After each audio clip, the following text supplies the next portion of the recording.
Hello, hello po. Magandang gabi, magandang umaga kung nasaan man panig tayo ng mundo, no? So, ayan, situational reading po. I-cleanse muna natin ang ating mga baraha. Ayan, na-shuffle ko na po sila kanina. And, isi-check lang po natin ngayon, ha? Dasalan lang natin sila, bawat isa. Okay. Spirit guide, give me the message. Spirit guide, give me the message. Spirit guide, give me the answer, please. Kanina naman po kayang situation. Oh, ang aga. The moon. Merong humuhoping. Okay po. Hoping po kasi ang the moon eh. Kanina naman po kayang situation ng ating marireading ngayon. And maraming salamat po sa mga patuloy na magsasubscribe. Ayan. And then may lumabas na dalawa. Meron tayong Queen of Swords. Okay. And meron din tayong The Lovers. Naku. Mukhang may magkarelasyon na naman dito ha. Okay. Check pa nga natin. Okay po. And sa mga nais po ng private reading ha, pwede po kayong mag-reach out sa akin sa Facebook. Oh, meron po tayong ditong Four of Swords. Nananahimik lang siya sa ngayon, ano? And at the bottom of the deck, Ace of Swords po. Merong isang rito. Nag-new beginning na, may panibago na siya. Pero alamin pa natin po ha, kung ano itong ating marireading today. Bakit mayroong humuhoping, bakit may the lovers, at bakit yung isa nananahimik lang.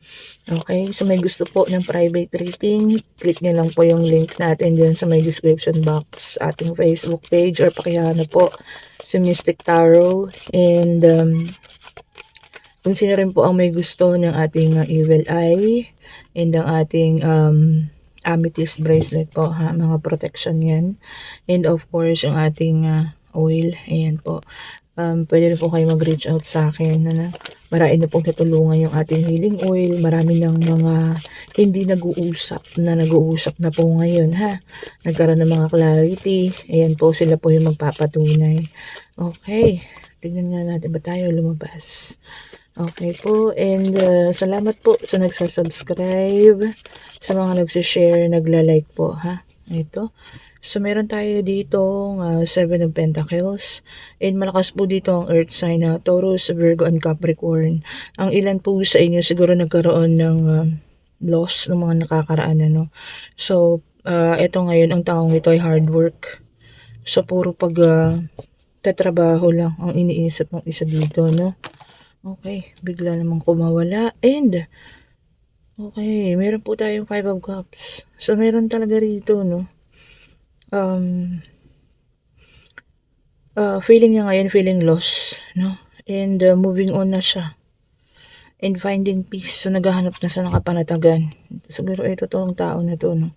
Bakit po? Tungkol ito sa magrelasyon dahil lumabas ang ating the lovers. Maaaring nagkahiwalay ito, no? Yung isa ay puro paghahanap buhay lang ang nasa puso ngayon. Samantalang yung isa naman ay nananahimik at nagkakaroon ng soul searching. So, nagkaroon ng Five of Wands. Nagkaroon ng debate rito ha. So, nagkaroon po ng conflict ang dalawang taong ito. Okay. So, nagkaroon ng problema. So, meron pong problema. And, hindi natin alam kung nagkaroon na ng separation. Check pa po natin. Talagang meron po. Nagkaroon ng problema dito sa dalawang taong ito. Lumabas ang ating Seven of Wands. Okay. And, bawat isa ay standing up. Okay. So, ibig sabihin yung gusto nila, yun ang gustong masunod, sa bawat isa. Sa feeling ko walang nag-give and take dito. And meron lumabas ang ating the devil. Okay. And dito naman sa the devil, hindi dapat katakutan, So, nagkaroon ng toxicity sa relationship po. So, yan. So, sa ang iba sa na nagkaroon ng toxicity sa relationship. And lumabas ang ating Ace of Cups. Yan yung isa, Ace of Swords. So, dito po, nagkakaroon na tayo ng panibagong simula, Okay, maaaring yung iba rito nagkaroon ng okay, sabi rito kasi new baby. So, maaaring nagkaroon ng anak. Ganun. Nagkaanak. Pero, umayaw yung isa. Okay, so merong Eight of Pentacles dito, And malakas talaga rito ang ating earth sign. Dalawang beses ang lumabas. Taurus, Virgo, and Capricorn. And yung isa rito, hard work lang yung pinagtutuunan. So siguro po ito ay sa ko rito, maaring itong dalawang ito ay ito yung couple na nagsama o merong iniwan to, yung isa rito man sa couple na ito, at maaaring kaya sinamahan yung isa kasi nagbuntis ngayon ng anak na, pero lumabas kasi dito na parang wala talagang interest yung isa dun sa isa at puro hanap buhay ngayon ang kanyang pinagkakatuunan. So ayun, maaaring inagaw lang, alam niyo yun, yung mga ganung senaryo. Merong isang nang agaw at kaya merong isang tayong nasaktan dito ng husto, yung iniwan. Tapos ito, ang sitwasyong nababasa natin ngayon ay ang sitwasyon ngayon nung nang agaw at saka yung taong umalis naman, iniwanan ng isang tao na nasaktan ng sobra. Okay, so nagkuha ko na po kung anong sitwasyon natin, kasi may nakita tayong baby. Maaring yun ang ginamit niya, para iwanan ng isa yung isa na sinabi niya noon na siya ay buntis. At eto nga, ang hirap din kasi, kung kukuhanin niyo yung isang tao na sasabihin niyo lang ang dahilan ng pagbubuntis ninyo. No, although hindi po ako against dyan, ha, lalo na kung may bata nang nadamay, wala po tayong against dyan, ha. O the Empress, meron po talaga. So, merong nagbuntis, Merong nagbuntis and maaaring ito yung ginamit niya. Ginamit niya po ito para masabi na siya po ay pangatawanan ng tao ngayon, Okay. So, ito na nga po ang nangyari. Nagkaroon tayo ng Page of Wands, Malakas din ng fire sign, Aries, Leon, Sagittarius. Ayan, so iniwanan niya itong taong ito. Okay, para dun sa sinasabi ng nagbuntis. Okay po, and ito nagbuntis na to, maaaring nanganak na siya or manganganak na siya. So, ang taong ito naman ngayon, puro hard work lang. Walang ginawa kundi pagtatrabaho lang. So, yung feelings na sinasabi natin, wala. Yung pagmamahal, maaaring ang mahal niya pa, yung isa, nasaktan niya. So, positivity sa the sun, talaga pong merong bata. Ayan. So, meron talagang mga nganak or nanganak na rito, So, yun ang masakit, Maaaring nasa iyo yung tao, pero yung puso ng taong ito, nandun pa rin sa taong iniwan niya. Maaaring gusto niya lang pangatawanan kung ano man yung nandiyan sa'yo. Siyempre, bata na yan, Maaaring gusto niya lang yung pangatawanan, pero yung puso at isip niya, nandun pa rin sa taong iniwan niya.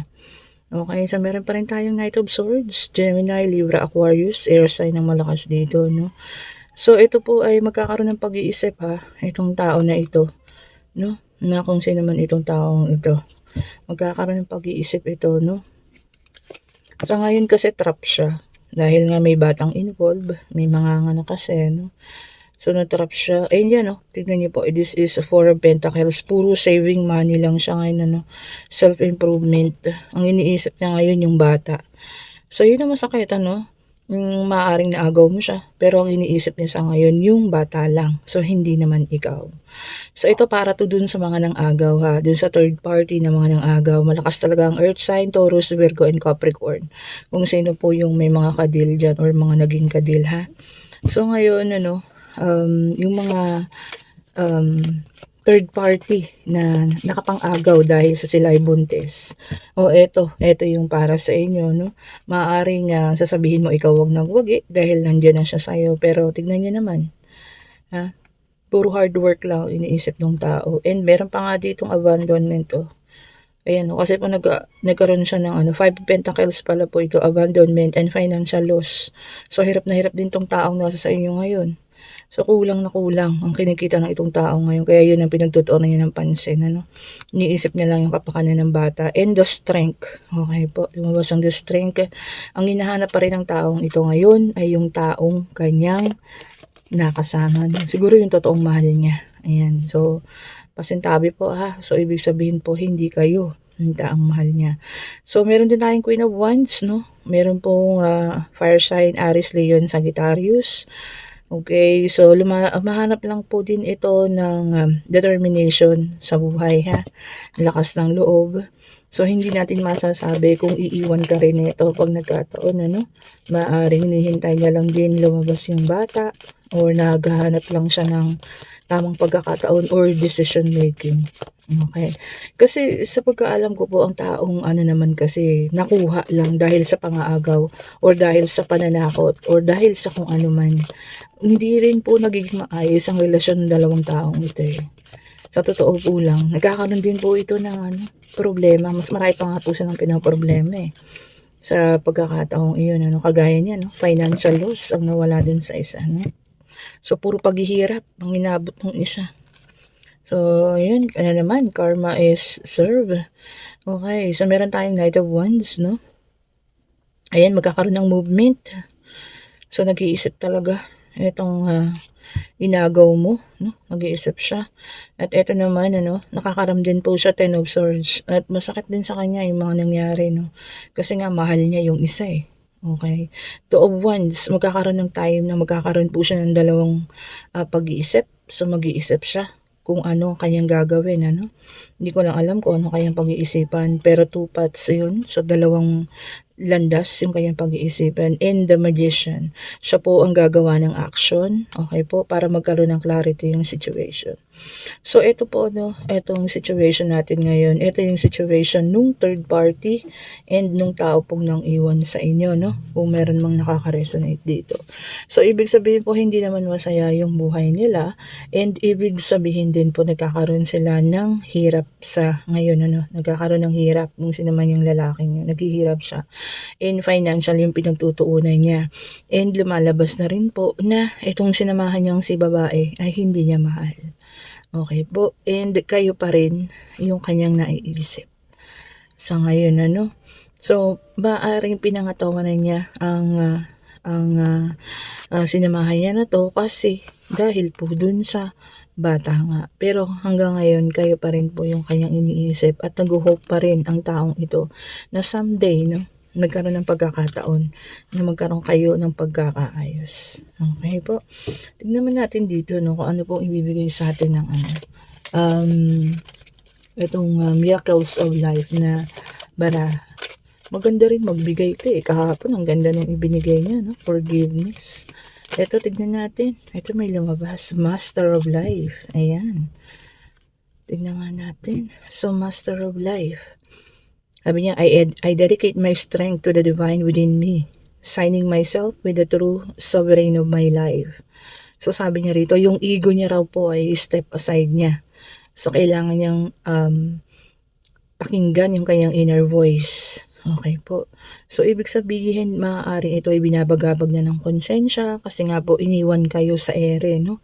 Dahil lang sa maaaring may isang babaeng nagbuntis.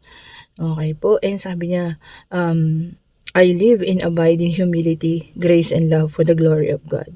So this time, no, pinipili niya na ngayon yung paths na dapat sana, dapat yan ang pinag-isipan noon pa, no. So maaaring ito ay nag-iisip na itong taong ito, no. So sa ngayon po, kinuha ko tong ating favorite card. Dito tayo magtatanong ng question, ano, answerable by yes or no. Ayan.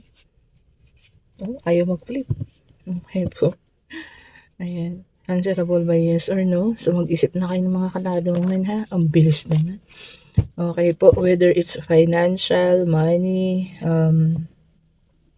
career. Okay ha. Oh, okay po. Ang sagot is no. And feeling trap. So, talagang yung isa rito, no, sa situation na to, no, nandun na siya sa third party is feeling trap. Siguro hindi siya makakilos, hindi siya makagalaw. Sunod-sunuran lang siya dun sa babae na yun, ano, na kung sino man po yung babae na yun. Pero huwag kayong mag-alala kasi si universe na ang nagpatunay, lumabas sa mga baraha. Hindi magkakaayos or magkakaroon ng peace ang pagsasama, no, na inagaw lang. So, ayun po, no, kahit kailan naman kasi, ano, kapag nakasakit kayo ng tao, hindi magkakaroon ng magandang kinabukasan ang relasyon na yun, ano, lalo na kung nakasakit kayo ng tao. Alam niyo bang, kahit po sabihin ng taong ito na kayo ay kanya ng pinatawad kayo, oo, pero hindi nakakalimot sa sakit na naramdaman, ano. So, yun talaga ang ano, ang may karma po, yung mga gano'ng bagay, ayan. So, ang situation na ito po ay situation ng mga third party at nung taong umiwan sa inyo, no? So, ayan, nakita natin nahihirapan sila ngayon. Most especially yung pong nang iwan sa inyo, no, nahihirapan ang kalooban niya. Kasi alam niya sa sarili niya kung sino yung taong mahal niya, eh. Kaya lang natrap po siya, ipit na ipit po siya sa sitwasyon ngayon, ano? Hindi niya alam kung anong gagawin niya. Kaya ngayon ang pinagtutuunan niya ng pansin ay ang hanapbuhay kasi alam niyang kakailanganin niya ng pera lalo na po kapagka lumabas na yung bata or baka nga nanganak na po, ano.